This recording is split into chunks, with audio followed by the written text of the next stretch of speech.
I sense this is going to be a fiddly process.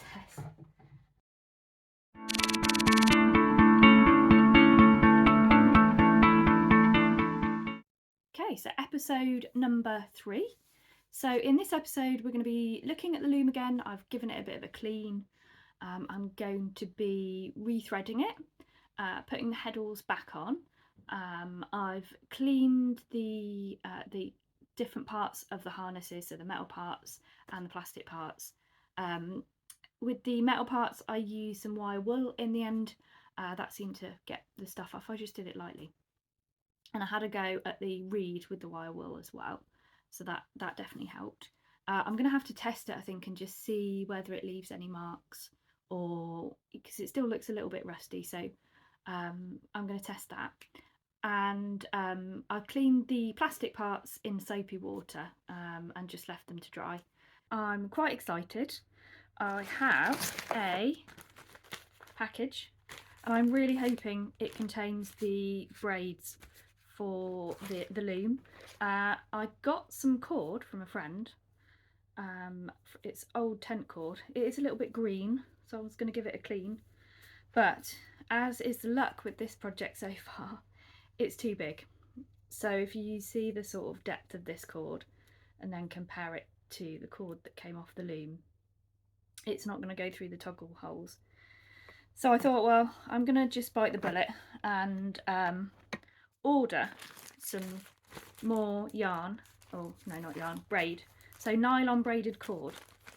And I thought, why not go for something nice and bright and multicoloured? So this is the moment of truth. I really hope it fits, otherwise I'm going to have something else to add to the pile of stuff I can't use with my loom. So let's have a little look. Ooh, okay, this is looking pretty good. Hopefully it's not stretchy. Nope, it's not stretchy. And let's compare it size wise. That looks pretty good. That's a pretty good match.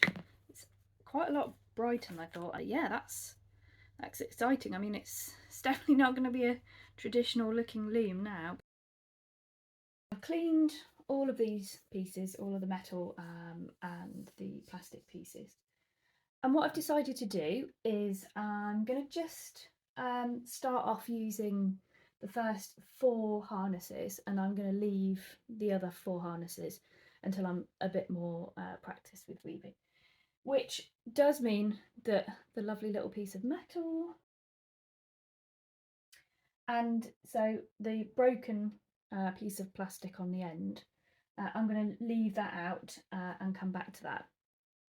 So what I've got to do with the last one is I've threaded on the harnesses, not the harnesses, the heddles, and each heddle has a loop at the top, and then it has these sort of sections that are joined with a big hole in the middle, and then it has another larger hole at the bottom.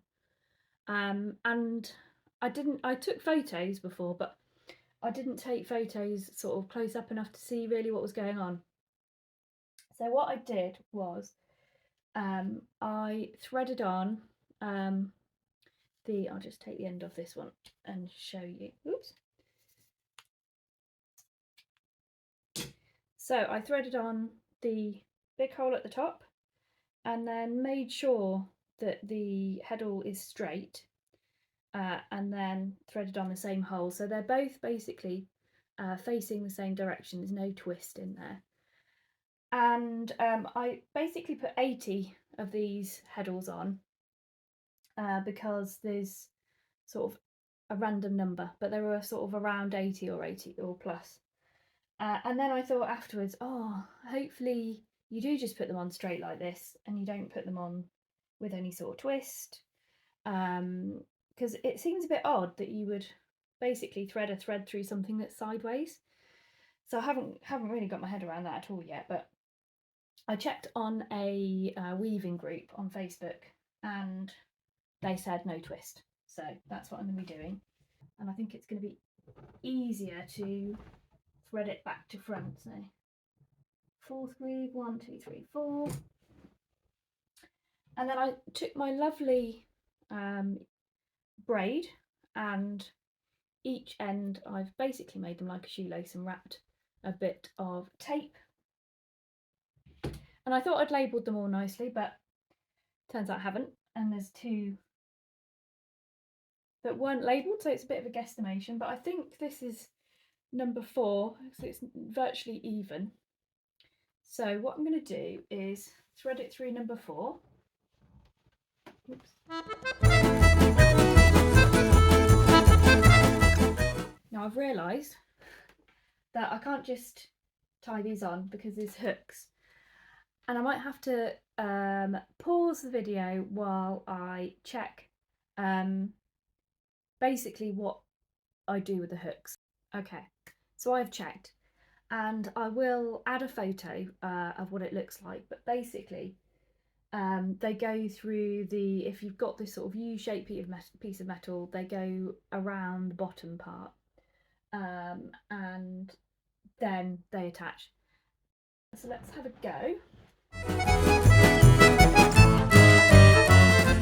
I sense this is going to be a fiddly process.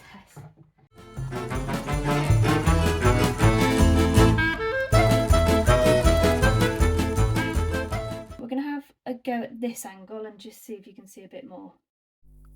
So I've sped up this section because I did spend a long time trying to get the harnesses back in and tied up.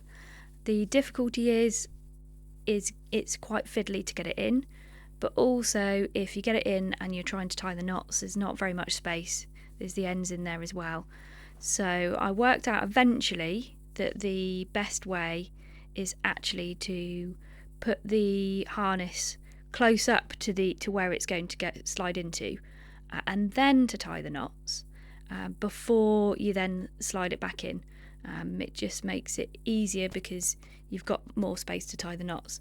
And also what I found is that actually if you use a little bit more tape when you're taping up the ends of the cord, it means it's much easier to get it through the hole. So you want it to be as tightly wound with the tape as possible, and a bit more tape to make it firmer, a bit like shoelaces, so that it goes through the holes easier, and then you can tie the knots as well. So, and then you could cut them off. I mean, I've just left them on there because then if I need to take it off and adjust it and then tie it on again, it's going to be easier to do that with those little taped ends still. So since filming this, I've actually had a look at a video of the Retying loom, and there seem to be quite a lot of differences between this one and that one, sort of some quite big advances in terms of its design. I do think it's quite interesting looking at the history of looms and how it changed. Okay, great. So I'll just turn it round so you can see the cords a bit here. You can see those beautiful multicoloured cords. So I'm going to do the last heddle, and as I say, then I'll take a photo of what it looks like from the back, and you can have a look. I don't know whether not using Texsolve will have any effect on how durable these cords are, but I will let you know how I get on.